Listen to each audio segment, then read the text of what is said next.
Greetings everyone, this is Force of Nature of Top Tier Tips, and I welcome you to my beginner guide series for Dead or Alive 6.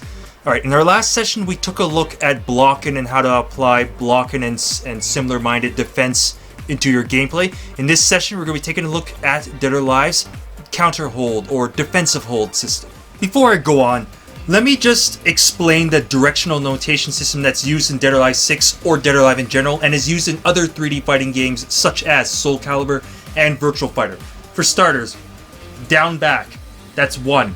Down, that's 2. Down forward, that's 3. Back is 4. No input is 5. Forward is 6. Up back is 7. Up is 8. And up forward is 9. To put things in perspective, here are some common directional notation inputs. Down plus punch, 2p. Forward plus punch, 6p. Forward plus kick, 6k. No input, 5p, or just neutral p. Other stuff can be like back plus punch, 4p. Back plus kick, 4k. And like down back or 1 would be 1p. You can also combine inputs like quarter or 236k or quarter circle forward k.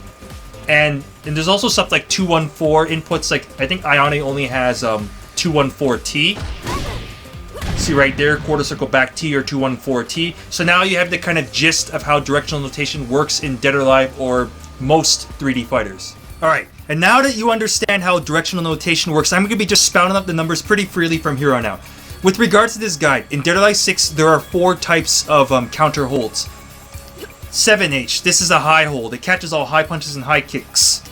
4H, this is the mid punch hold. Catches all mid punches. 6H, this is a mid kick hold. Catches all mid kicks. And 1H, this is the low hold. Catches all low punches and low kicks and also crouches under highs.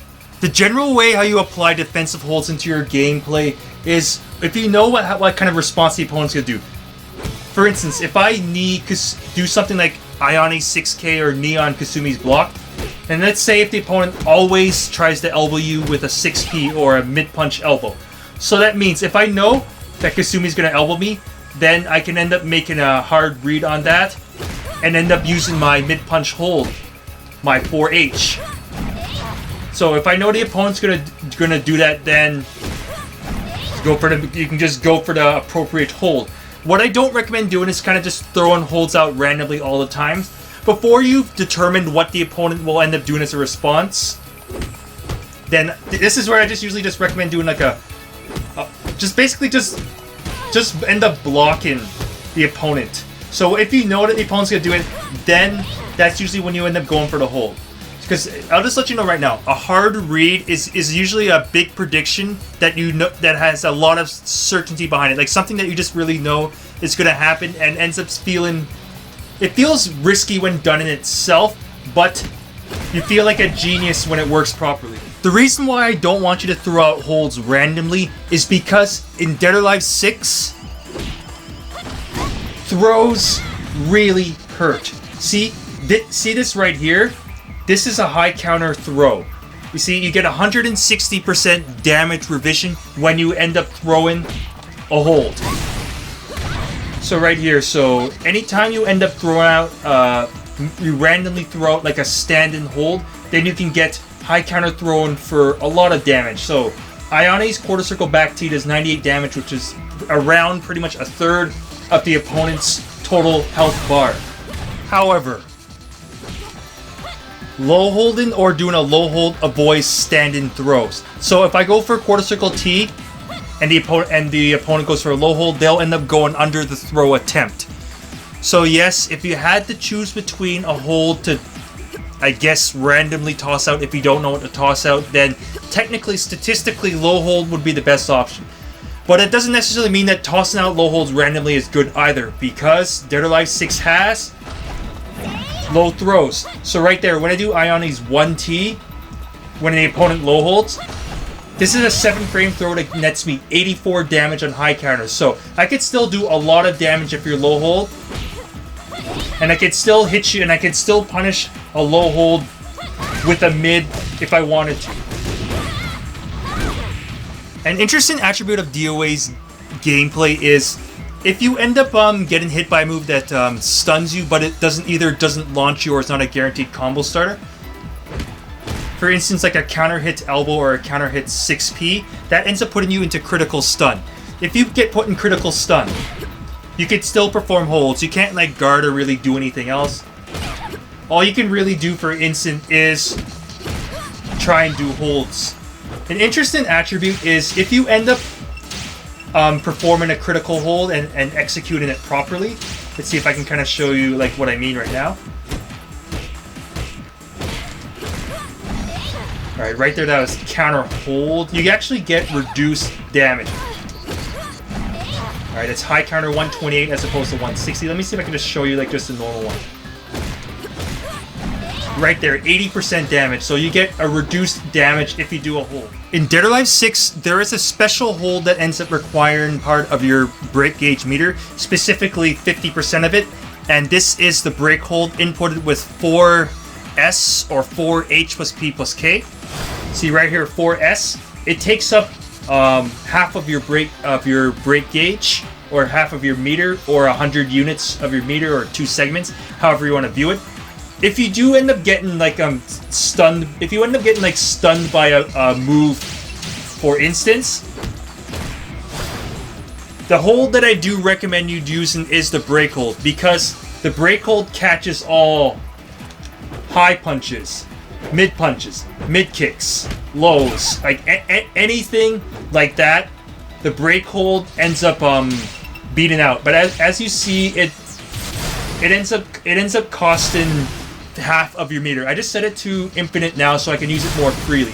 For break holds, you could still use them from neutral. Like basically, if the opponent's like pressuring you a lot or like anything, then you can use that. Like you said, this is basically the option you use if you're not sure what strike the opponent's gonna follow up, and this is seen as like the more reasonable or intelligent option to do in stun, as opposed to just like mashing out holds. Because basically, if you don't want to randomly mash out a hold after you get stunned, for instance, then your only options to either just like randomly hold, or basically just take the damage and end up just getting launched. So using the break hold's fine. However, there is a trade-off. Not only do break holds cost half of your total break gauge meter bar, but they are still susceptible to high counter throws. You see right there. So if you end up improperly whipping it, you could still get punished for 160% damage. And I will show you a little difference right here. All right, you see a break hold has 22 frames, active frames, so that's 4 more active frames than a normal hold. Although it has more recovery, it has 18 recovery frames, so that's 40 total frames that you can get hit with a. You can end up basically like getting hit with a throw, for instance. Alright, and another thing also, so basically just to show you like right now, a normal hold is 18 and 12, that's 30 total frames, 18 active frames, 12 recovery frames. So that's 30 frames where the opponent can high counter throw you. Where the break hold right here, you see that's 40 total frames. So you have a 4 frames of larger recovery, which is good in itself, but the actual 18 extra frames does leave you more susceptible to getting that high counter thrown. So yes, break holds is still a risk. It's not a complete get out of jail free card. So what that basically means is like during the stun game, I mean, baiting out the opponent through a break hold is great, because not only do you get the 160% damage, they also just use up half of their meter. In neutral, generally, like I recommend using the holds when you know what the opponent's gonna do. But the very common way to use holds is basically kind of called holding stuff on reaction, also referred to as reactive string holding, which I also do have a advanced guide on. For instance, let's say for instance that Kasumi always does like PP2K. So if I block the first 2 hits, then you can end up always holding like the third hit. Like that's basically the essence of reactive string holding, is holding a predicted